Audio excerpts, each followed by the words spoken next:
Out of all of the semifinal series, this is probably the only chance we got at a Game 7.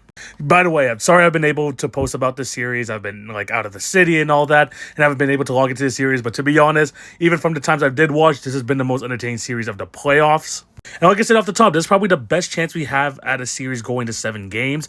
There's like injuries and all that happening in all the other 3 series. And this is the one that seems like it's going to be competitive back and forth no matter what. And when we look back at this series, I mean, besides the game that the Oklahoma City Thunder absolutely dominated Denver Nuggets, which I believe was game 2, the Denver Nuggets, if they were able to keep it close, they were able to pull out the win. You saw that in game 1, we saw that in game 3, and the Thunder finally broke that in game 4. And they've been able to do it, and I know this is probably like taboo in terms of the playoffs because you're really only supposed to play like 7-8 guys.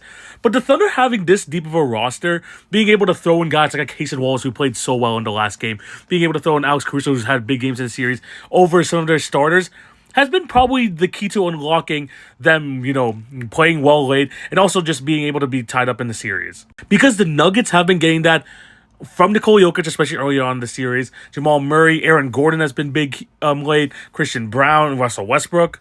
But the Thunder were able to kind of turn the tide there in Game 4, 29-18 fourth quarter.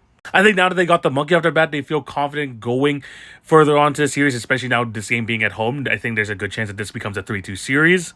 But the sleeping giant over there in the Denver Nuggets, Nikola Jokic, I feel like it's due to have a good game. The last couple of games have not been the best, especially in that fourth quarter versus the Oklahoma City Thunder. Him missing those 2 free throws, missing like just easy opportunities throughout these last 2 games, which we know Jokic can usually hit, has been really weird to see. And we haven't really seen him in this type of role, especially in the playoffs. And that's what happens when you face the number 1 defense in the league, a team that's able to throw multiple bodies at you, throw these like different defensive schemes. I think Nikola Jokic is just having a hard time figuring it out. I mean, the stats still look great, but his efficiency, the turnovers are definitely a problem there for Denver.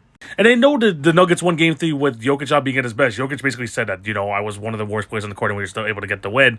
But if they want to win the series, they need MVP Jokic. But shout out to the Nuggets from the team top to bottom. They've been very much impressing me. I thought the series was going to go Thunder in 5, and they were already have guaranteed a Game 6. And look, the Thunder look beatable. Their offense has not been as potent as it was in the regular season. Their defense is going to be there, but with Nikola Jokic, if he's playing at his best, it doesn't matter how good of a defense you are, that the Nuggets will be able to pull through. That's why I think it's really important in this game for the Thunder to gain a cushion, so just in case they lose in Game 6, they have Game 7 at home that they could fall back on, so Game 5 win is very imperative here. I think they're able to pull it through, but if Nikola Jokic finally gets back to that MVP level, this game's going to get real interesting and close, and you know how the Nuggets are in close games. But yeah, those are my thoughts. Let me know what you guys think down below. Who do you got winning Game 5, Thunder or the Nuggets?